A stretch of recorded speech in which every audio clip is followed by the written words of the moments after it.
Today, we're going to tackle a topic that's as rare as it is serious: meningococcal infections. We'll break down what they are, who's most at risk, and, most importantly, how you can stay protected. All right, let's jump right in. Welcome to MediByte.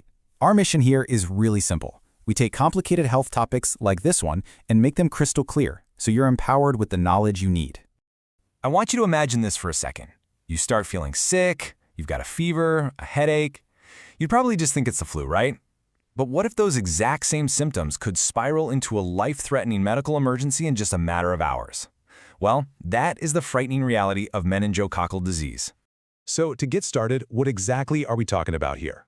Let's get to know the tiny culprit behind these really dangerous infections. The troublemaker is a bacterium called Neisseria meningitidis. Now here's something you gotta understand: the carrier state. Some people can have this bacteria just hanging out in their nose or throat without ever feeling sick at all. The real danger is that they can still spread it to other people through totally normal close contact, like coughing, sneezing, or even sharing a drink. So when this bacteria does decide to cause an illness, it usually shows up in one of two pretty terrifying ways. On one hand, you've got meningitis. That's an infection of the protective lining around the brain and spinal cord. And on the other hand, there's sepsis, which is a massive bloodstream infection. Let me be clear, both of these are incredibly serious medical emergencies. And that leads us to a really critical point.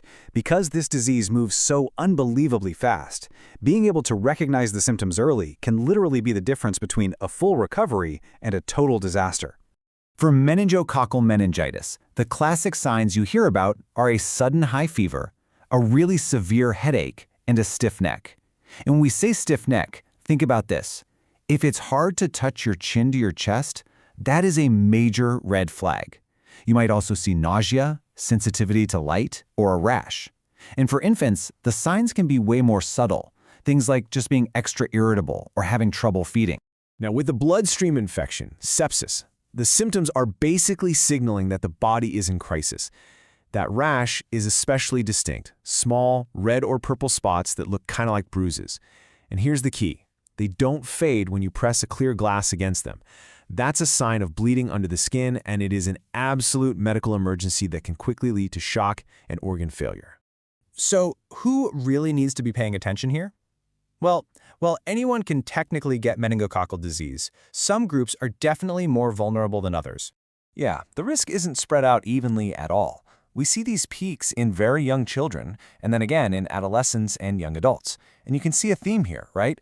College students in dorms, military recruits. These are all situations where people are living in very close quarters, which makes it way easier for the bacteria to spread. And of course, anyone with a weakened immune system is also at a much higher risk. Okay, so what happens if someone actually shows up at a hospital with these symptoms? Well, the medical response is truly a race against the clock. The whole process has to be incredibly swift and decisive. It all starts with a doctor's suspicion based on the symptoms. They'll take samples of blood and spinal fluid for the lab, but, and this is the most critical part, they do not wait for the results. Powerful IV antibiotics are started immediately. Treatment begins on suspicion alone, because every single hour counts. And here's exactly why that speed is so vital. Even with the absolute best medical care available today, this disease is fatal in 10 to 15% of cases. Just let that sink in.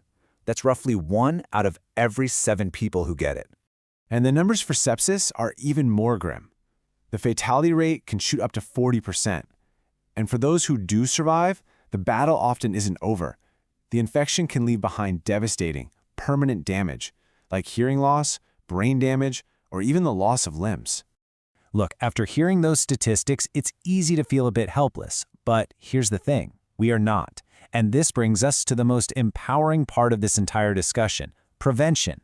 There are powerful tools we can use to fight back.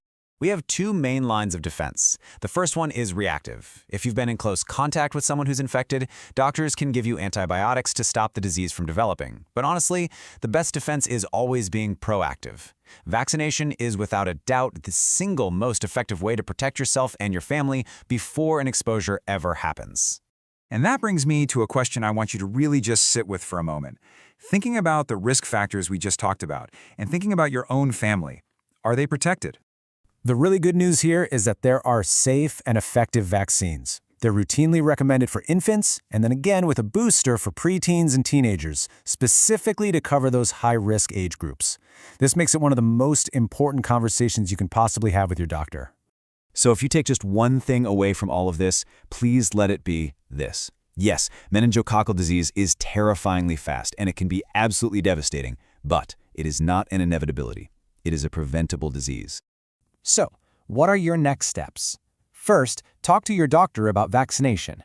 And second, commit those key symptoms to memory. Knowing the difference between just the flu and a potential emergency could truly save a life. I really hope you found this explainer clear and helpful.